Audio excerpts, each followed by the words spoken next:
The Rams lose a thriller to the Ravens. We have all the big takeaways that you need to know. That's coming up next here on Locked On Rams. You are Locked On Rams, your daily Los Angeles Rams podcast. Part of the Locked On Podcast Network, your team every day.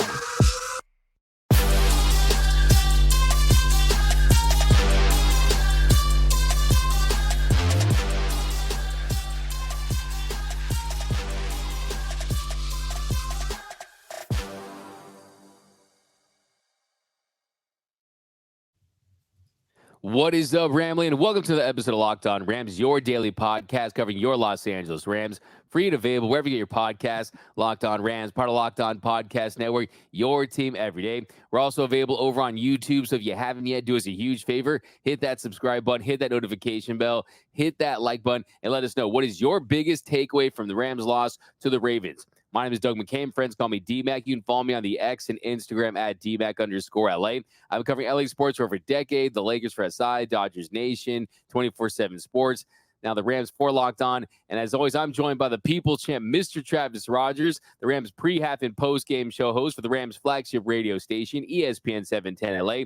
You can follow him on X at Travis Rogers. And on today's show, we're breaking down the thriller in Baltimore. The Rams so close to being one of the best teams in the NFL. Lots to unpack from this one. But first, this episode of Locked On Rams is brought to you by PrizePicks.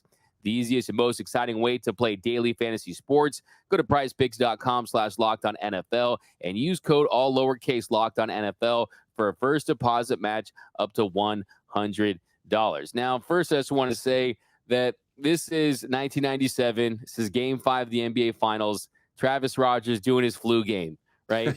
Michael Jordan flu game. He's still going to have a big game. Drop 38 here. I know you're not feeling that well. You're feeling a little under the weather, but still, what a game in Baltimore. I think biggest takeaway for me is this Rams team, on their best day, they can play with anyone in the NFL.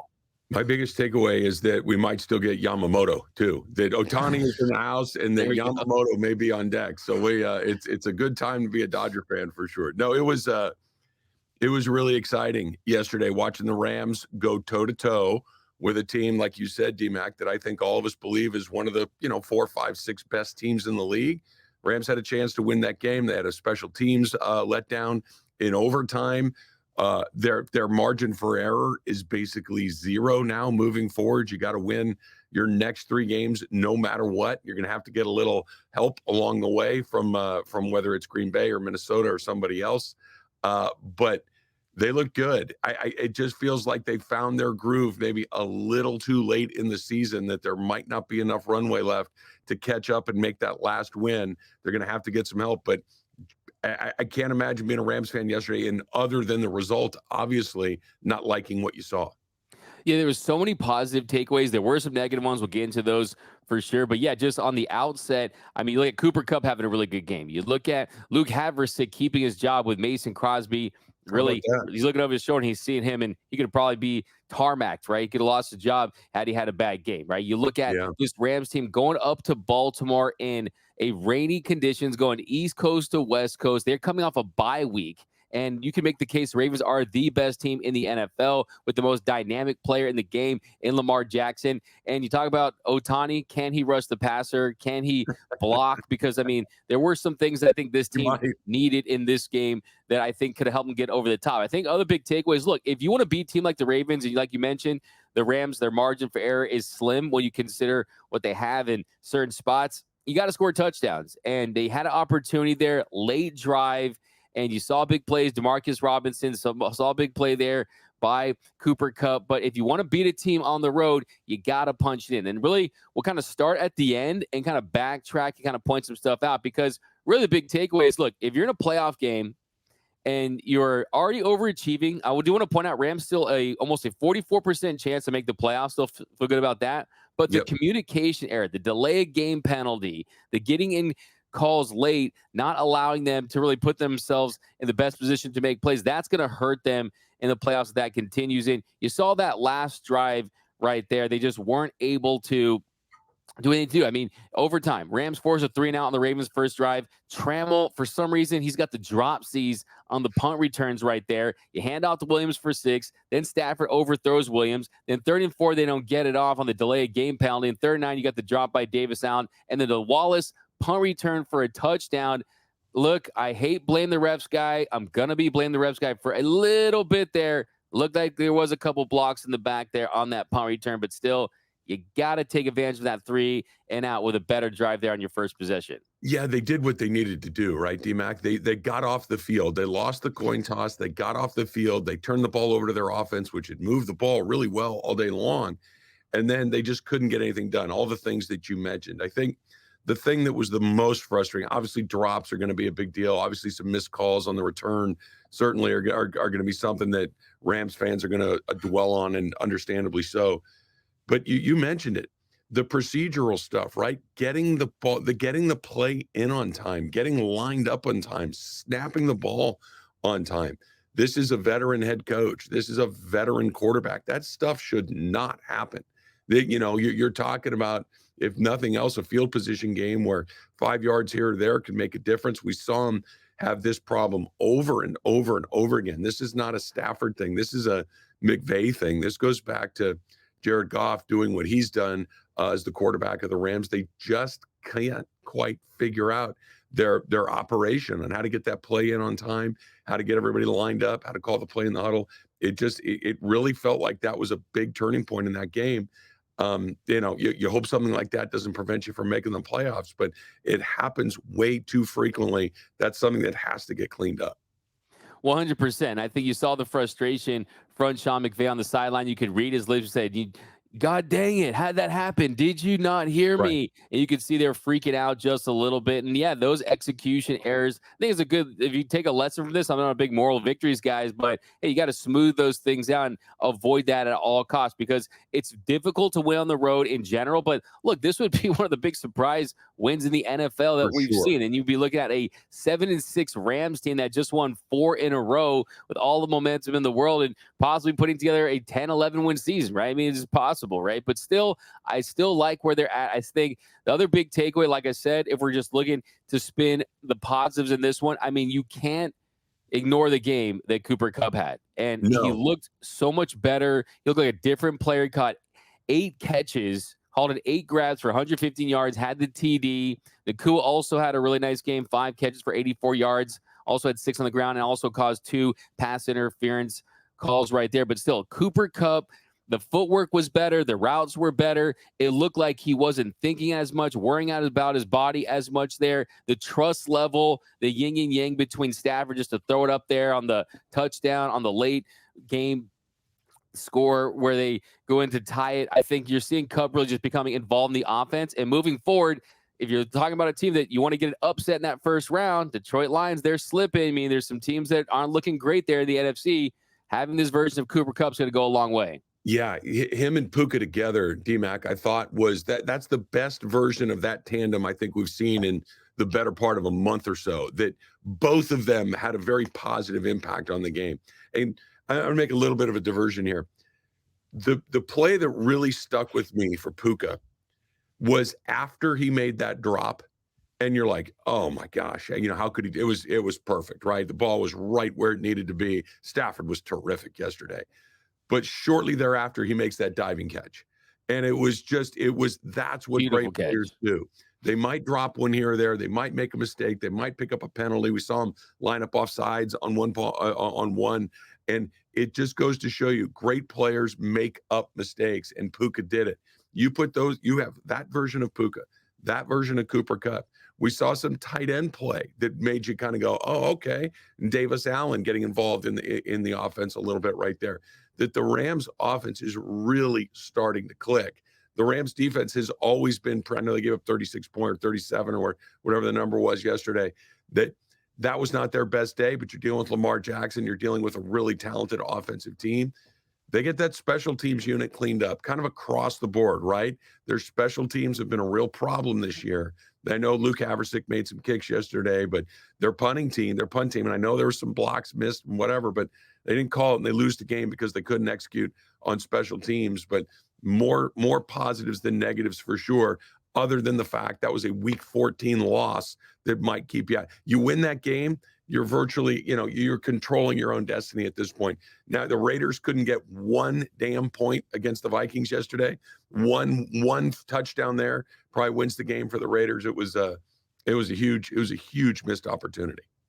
Yeah, absolutely. I mean, you talk about the offense, over 400 yards against this defense on the road. Really, the second half just really going quiet there for this offense. And I think you look at Alaric Jackson, you look at Joe Nopu. Of course, they drafted him as a left tackle. He comes in as a right tackle. I mean, that to me is where the game was lost. And also to the safety game. I mean, you look at the play by Jordan Fuller there. You look at Zay Flowers on that 3rd and 17. And as much pressure as they was able to get up the middle on Lamar Jackson, and look, easier said than done, right? But they just weren't able to finish and complete the plays. I mean, you didn't see Kobe Turner, the conductor, and Aaron Donald skipping off the field like we saw last week, and that kind of really was the difference. You're able to get a little more pressure. That's going to go a long way. You did get the one turnover, the Akella Witherspoon interception on that pass over the middle, kind of the deep pass. But still, I think that all in all, this really hurts because, yes, there's one way you could spin it saying, okay, wow, the gutsy little Rams going to Baltimore and taking this one down the wire. And you go back and look at the execution errors throughout. You look at the second offense not producing we saw in the first half. You look at not getting a touchdown on the first drive when you were pounding the rock. You settle for the field goal. They come back and likely gets the big touchdown, the broken play. And then the game-tying play, the two big pass plays, and you weren't able to complete the drive. I think you got to be a little more aggressive, go for the jugular, and put yourself in a better spot to get those touchdowns and go for the win. Because considering felt like they're kind of playing with house money. So I'm still disappointed because as good as I feel about this game, they could have won it. They should have won it. They outplayed them for a good chunk of the game. Look, the best player on the field was on the other team. That's always tough to deal with. Lamar Jackson was the best player on the field. He played like it. They couldn't, I love what you said. They couldn't finish it, right? They pressured him all day long. They couldn't get him on the ground. And Lamar Jackson made great plays when he needed to make great plays. The Rams didn't. When the Rams had a couple of times to kind of knock them out of the game, they weren't able to quite get that knockout blow. If this game were a month ago, you're like, all right, Rams are really starting to find some. Problem is, it's week 14. We're really running low on time left to do this thing. I hope it's not what keeps them out, but it could be. For sure, 100%. There's still more to break down this one. Something very interesting, too, about that punt return for a touchdown, the positive takeaways, the negative takeaways, so much more here on this Monday edition of Locked On Rams. Let's talk about the Skylight digital picture frame, right? There's a group of people in your life, I can almost guarantee it. If you're a parent like me and your parents and grandparents and everything else, they always want to know what's going on with your kids. They always want to know what's going on in your life. And maybe you don't want to put everything on social media. This is where the Skylight digital picture frame can come in, right? It's really hard to make sure that you're getting everything to everybody that needs to see it every single day or weekly or monthly or whatever. And now you can do it with the Skylight digital picture frame. You don't have to sit down next to them on the couch and flip through your phone while you're doing. Skylight is a touch screen photo frame that you can send photos to straight to your phone, and they appear in seconds. You can even preload photos before the box is open, so when it's unwrapped and plugged in, the most treasured memories will appear right on that screen. Your satisfaction is guaranteed. We're confident that you'll love Skylight. They are offering free 120-day returns. Over 1 million happy customers, thousands of 5-star reviews are available in over 30 countries. Recommended by the Today Show, Forbes, New York Magazine, and more. And as a special limited time offer for our listeners, you can get $15 off your purchase of a Skylight frame when you go to skylightframe.lockedon to get $15 off your purchase of a Skylight frame. Just go to skylightframe.com/lockedon. That's SKYLIGHTFRAME.com/lockedon. And we are off and running here on Locked On Rams. Thanks for making Locked On Rams your first listen every single weekday, free and available wherever you get your podcast. Locked On Rams, part of Locked On Podcast Network, your team every day. Also, we want to send out a shout out to our everyday listeners out there. We appreciate you watching every episode, listening to every episode, and you can be an everyday listener too. All you got to do is hit that subscribe button, watch every episode, listen to every episode, and you won't miss a thing about your Los Angeles Rams. Now, very interesting thing, Travis. I don't know if you saw this, but on the Tylan Wallace punt return for a touchdown, and you look at the Jacob Hummel block and Kolar, those guys are actually best friends, and they train in the off season. So I don't know what they texted after the game. I don't know what was up with that, but just a little interesting nugget about that. And look, I think that's where this next topic is headed. Special teams, the good and the bad, because this year, of course, kicking has been a massive issue. Ethan Evans has been only the consistent bright spot of this all, but you got to give Luke Haversick some credit. Like we talked about, he made the 27-yard chip shot in the first quarter, had the 51-yarder in the second quarter. That was massive. And of course, the 36-yard field goal to tie the game at 31 to send it into overtime. Yeah, I thought that he kicked the ball really well, and it wasn't just that he made all of his kicks, is that they were well struck, right? That was the thing that with Brett Maher that was always so scary, is that even when he'd make kicks, they didn't look like they were well hit kicks. All of Haversick's work. Now, I think he's probably on a you're on the team until you miss kind of program. I think that's probably where they are. I think I think it's really interesting to try to find out when you do that, right? Like, wouldn't you want Mason Crosby to kick a little bit sooner than a little bit later, as opposed to, okay, hey, you haven't kicked all year. It's a weird deal. I don't know why they can't get that special teams thing figured out, because they were one of the best special teams units in football for a long time, and now they're not. Like you said, other than Evans, Austin Trammell couldn't hold on to the ball. When was the last time they had a big return in the special teams game? When was the last time they blocked a kick or a punt? It's been a very long time. I know you're not going to get one every week, but you should have one or two a season, and the Rams haven't really done any of those things along the way. And look, when you're a 500 team, which is about what the Rams are, all those little things kind of add up to the difference between winning a game and losing a game. And yesterday they lost one because of it. 100%. And you have to mention that. And I think that moving forward is always going to be a work in progress. I think this team's only going to win if guys like Matthew Stafford can blow up and have big games. And I think that's another big takeaway here. You have to talk about his game. You always got to start with the quarterback. I think that you look at the drive he orchestrated to tie the game, the passes, the throws he was making, definitely was hurried at times. But he ended up going 23 of 41 for 294 yards, had 3 TDs. And you're going up against the rain. It was raining all game long. The elements were a factor. And also, you had those drops from Cooper Kupp. You had the drop from Demarcus Robinson.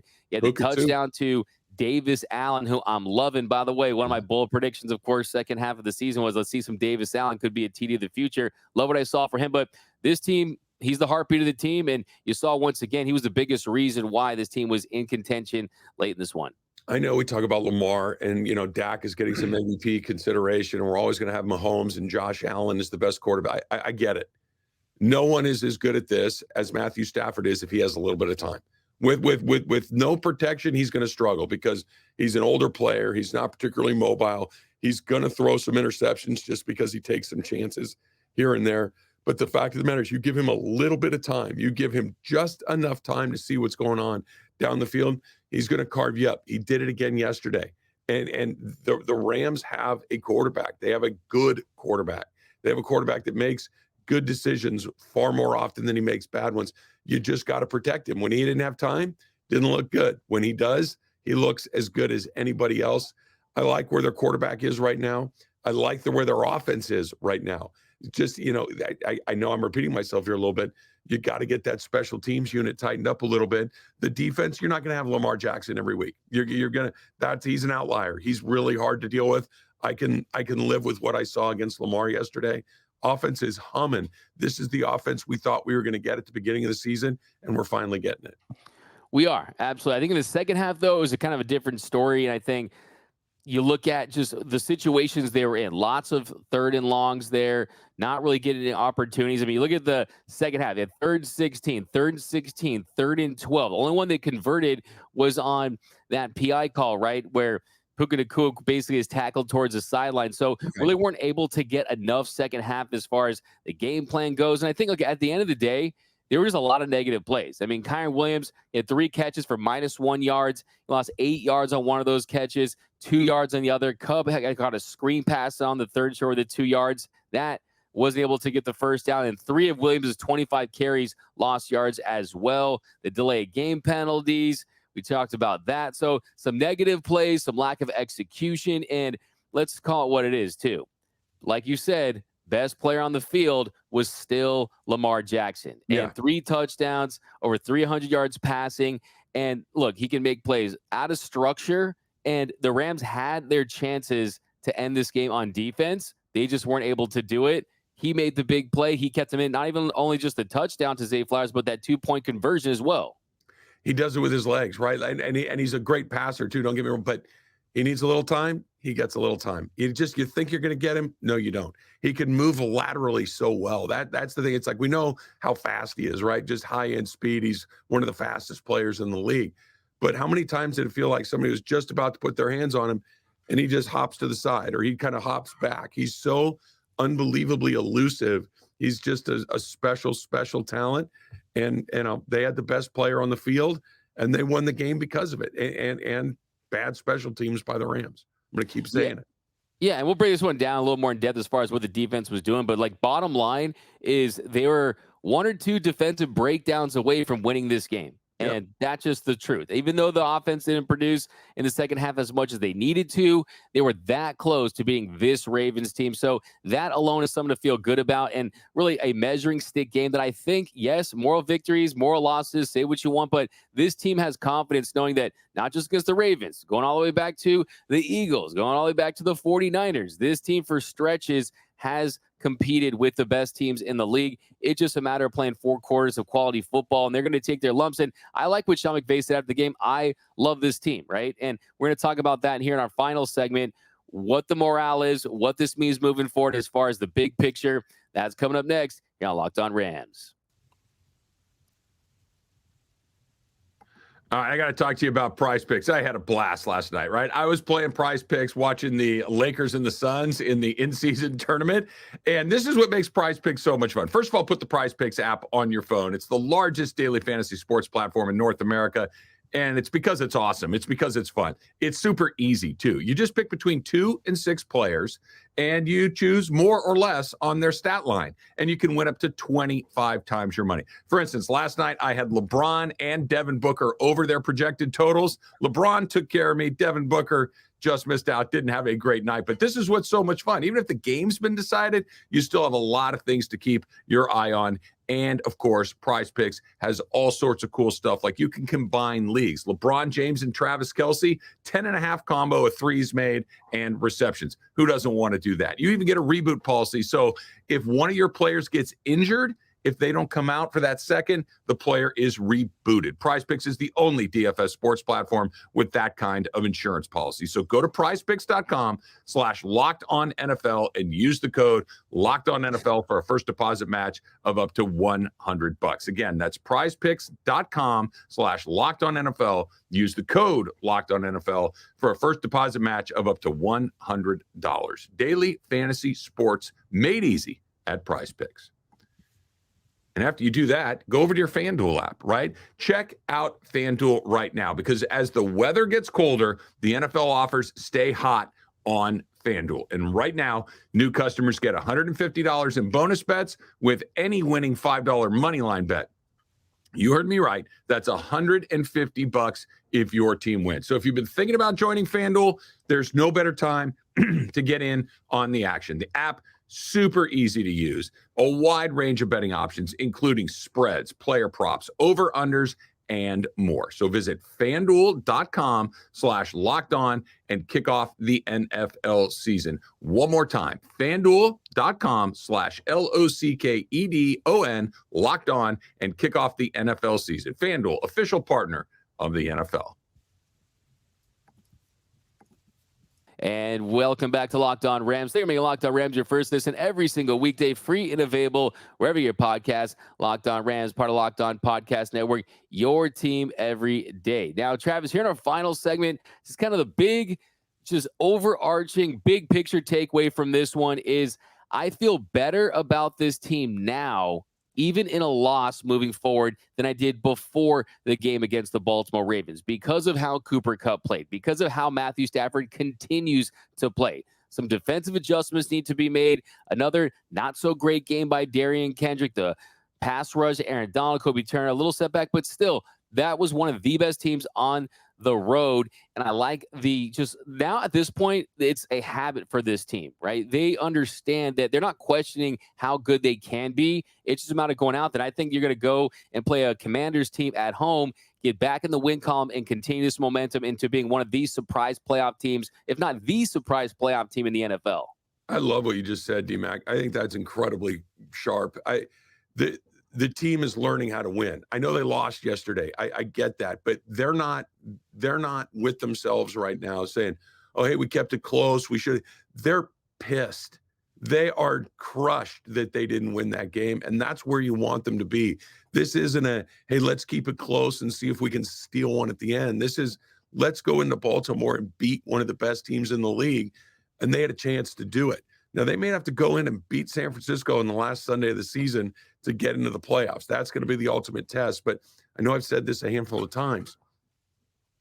Fact of the matter is, this has been a successful season. Whatever happens over these last 4 games, hopefully they win all 4 games and they get into the playoffs, or they win 3 of these games and they get into the playoffs, and we'll see what happens after that.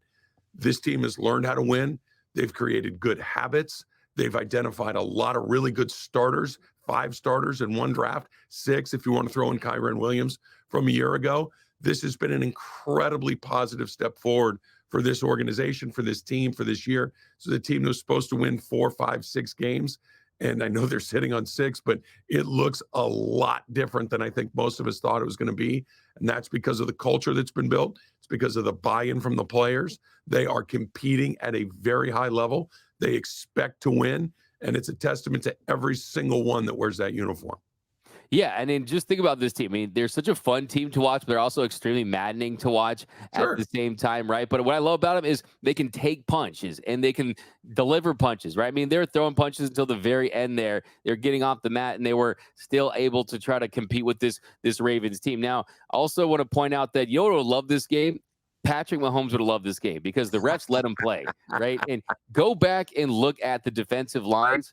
Kobe Turner, Aaron Donald, they're absolutely getting held at times. That wasn't getting called. The block in the back at the end was getting called. Look, I'm fine. That's not why they lost this game, right? It's a contributing factor, I think, why you didn't see them finish certain plays and on defense. But still, this team, from a limited talent standpoint at times, is still able to overachieve based on coaching, execution, just sheer will and grit. Now, I want to talk about Tutu Atwell, by the way, who left the game with a concussion. He just once again didn't establish himself as a big part of this offense. And yeah, unfortunately, I think we talked about early in the week, Demarcus Robinson, it's official now. Demarcus Robinson is that man at WR3. Oh yeah. He's just more of an NFL type of player, right? Tutu's really fast, but this was my fear with him every time he runs out, and he's small, and he's a small guy, and he's going to break, I think, more easily than a bigger guy. And it was tough. I mean, he landed on the ground. It was a hard thing to watch, and I hope he's doing better. I hope he can come back and help the team at some point later on in this season.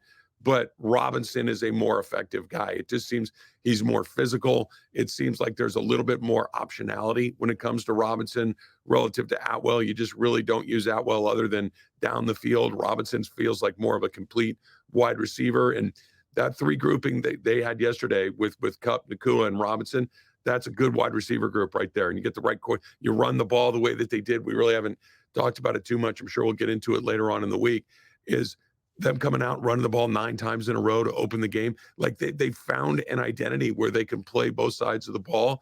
And Robinson, I think, has helped them do a great deal of that. 100%. Just so much more dynamic. You got Kupp, you got Kyren back. By the way, I love me the Puka no gloves with the tape on the knuckles, I love them that much more. So yeah, but this game so jam-packed, so much to unpack that we're gonna spend a couple episodes doing it, and we're gonna be back tomorrow talking about this Ravens-Rams loss. But hey, still feel good about your Rams fans, because that team went out there, they competed, they played tough, they expected to win. That's the number one most important thing to me. There were some errors. You could blame the refs, you could blame some communication errors. They didn't make the plays on defense when they needed to, but still a very entertaining game in Baltimore, and they get a chance to come home against the Commanders, get right back in that dub column, and continue this playoff push. But that's going to do it over here on Locked On Rams. My name is Doug McCain. You can follow me on the X and Instagram at DMAC_LA. And as always, you can follow the people champ, Mr. Travis Rogers, at Travis Rogers. And until next time, whose house? It's Locked On Rams house.